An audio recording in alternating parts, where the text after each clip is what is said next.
एक लड़का अपने कंप्यूटर पर वीडियो गेम खेल रहा था। वह 10 साल से खाली बैठा था। अगली सुबह वह नीचे गया और लंच के लिए मेज पर बैठा। माँ ने पूछा कि क्या उसे नौकरी मिली, क्योंकि पिता हमेशा काम नहीं कर पाएंगे। उन्होंने यह भी पूछा कि जब वे नहीं रहेंगे तो उसका क्या प्लान है। ये सुनकर वह चिढ़ गया और गुस्से में बोला कि वे उसे तंग कर रही हैं।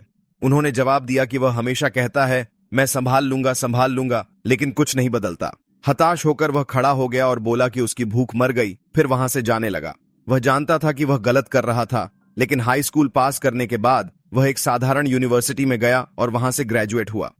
शुरुआत में हालात इतने बुरे नहीं थे, लेकिन तभी उसकी समस्याएं शुरू हुईं। उसने एक अच्छी नौकरी ढूंढने की बहुत कोशिश की, लेकिन उसे कामयाबी नहीं मिली, जिससे उसकी सारी हिम्मत टूट गई। उसे दोस्तों के मैसेज आने लगे कि उन्हें नौकरी मिल गई है। जब उन्होंने उससे पूछा तो वह निराश हो गया और उनके सवालों को अनदेखा कर दिया। जब वह ऊपर जा रहा था, उसकी मां ने पड़ोसी का जिक्र किया जिसके पास एक अच्छी नौकरी और अब एक प्यारा बच्चा भी था। अचानक एक कुरियर पैकेट लेकर आया। लड़का दरवाजे पर गया और पार्सल देख चौंक गया। मां ने उत्सुकता से पास आकर पूछा कि क्या वह खरीदारी कर रहा है, जबकि उसके पास पैसे नहीं थे। उसने झट से कहा कि शायद कोई इनाम जीता है, क्योंकि उसने कुछ खरीदा नहीं था। वह अक्सर ऑनलाइन इनामों में हिस्सा लेता था ताकि वह बेरोजगारी के तनाव को भुला सके, पर कभी कभी उसे ऐसी चीजें मिलती थीं जो वह माता पिता को नहीं दिखा सकता था। इसलिए वह खुद डिलीवरी लेने आगे गया। कुरियर ने साइन मांगे तो लद्दे दहाके ने देखा कि वह उसे अजीब नजरों से देख रहा था। उसने सोचा, क्या ऐसा इसलिए है क्योंकि 30 साल का एक आदमी वर्किंग डे पर घर पर था? आसपास देखा तो लोग भी उसे हमेशा से कुछ ज्यादा ही घूर रहे थे। पार्सल काफी छोटा था और मां ने उस पर बस एक सरसरी नजर डाली। सोचा शायद खाने का कुछ होगा और फिर वहां से चली गई।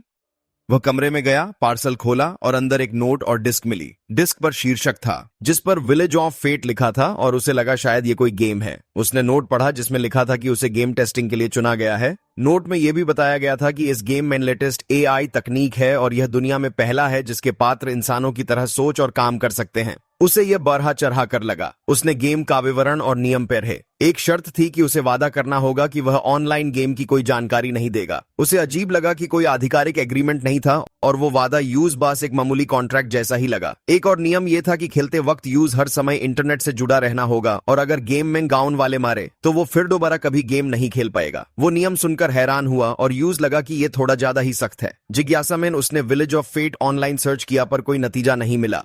यूज वायरस का डर था, इसलिए उसने इसे अपने पुराने पीसी पर खेलने का सोचा। अगर ये कोई प्रैंक निकला तो उसने सोचा वो इस कहानी को रेडिट पर मजाक के तौर पर शेयर कर देगा। डिस्क डालते ही स्क्रीन पर गेम का टाइटल आ गया। स्टार्ट करने के लिए उसने एंटर दबाया और तभी पहला सीन दिखा। वो हाई डेफिनेशन ग्राफिक्स देखकर दंग रह गया, जो उसने पहले कभी नहीं देखे थे। उसने देखा कुछ गाउन वाले गडीमैन जा रहे थे कि अचानक मॉन्स्टर्स ने उन पर हमला कर दिया। उसने सोचा क्या गाउन वाले अब शिकार बनेंगे। पवित्रा किताब लिए एक लड़की बार बार गॉड ऑफ फेट बोल रही थी, मानो वो मदद की भीख मांग रही हो। उसने कर्सर घुमाया, लगा कि राक्षस घोड़े को गिरा देंगे। अचानक गाड़ी चलाने वाले सारथी ने बचाव की कोशिश की और पवित्र ग्रंथ से एक बहुत ही तेज रोशनी चमकने लगी। कुछ ही पलों में पूरी स्क्रीन रोशनी से भर गई। वह हैरान था कि आखिर क्या हुआ। तभी अगले दृश्य में गांव वाले खुशी से जंगल के बीचों बीच खड़े होकर एक दूसरे से बातें कर रहे थे। उसे एहसास हुआ कि शायद अब जाकर यहां से वह असली गेम शुरू होने वाला है। उसने कर्सर को पात्रों के ऊपर रखा और उसे उनकी पिछली कहानियां दिखाई देने लगीं। वह आदमी जो गाड़ी चला रहा था उसका नाम गैम्स था, 26 साल का तलवारबाज। पवित्र ग्रंथ वाली लड़की का नाम चेम था, 19 साल की पुजारिन जो भाग्य देवता को मानती थी। वह गैम्स की छोटी बहन थी। उसने देखा कि वे एक जैसे नहीं दिखते और सोचने लगा कि क्या यह जापान का गेम है, क्योंकि इसे बनाना काफी महंगा रहा होगा।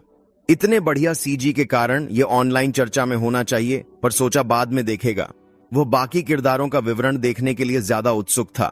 यूएस ने बाकी बच्चे तीनों कैरेक्टर्स देखे और समझा कि वो सब एक ही परिवार के हैं। ये दिलचस्प लगा तो वो सोचने लगा कि गेम के कंट्रोल्स क्या होंगे, इसलिए वो फिर से इंस्ट्रक्शन पेपर ढूंढने लगा। उसने देखा कि गेम में आवाजें नहीं थीं क्योंकि सारी बातचीत स्क्रीन पर लिखी आ रही थी। गेम में गैम्स ने बाकी सबसे माफी मांगी, ये समझाते हुए कि गाउन को बचाना उसका काम था, लेकिन मॉन्स्टर्स के हमले के दौरान वो बस उन्हें वहां से भागने का मौका ही दिला पाया। उसकी छोटी बहन कैरल ने खुशी से उससे उस तेज रोशनी के बारे में पूछा जो उन्होंने अभी देखी थी। गैम्स की दूसरी बहन चेम ने कैरल से कहा कि गैम्स उसका बड़ा भाई है। लड़के ने देखा कि गैम्स हैंडसम और ताकतवर है और उसकी बहन भी सुंदर है, तो यूज लगा कि गैम्स ही मेन कैरेक्टर होगा।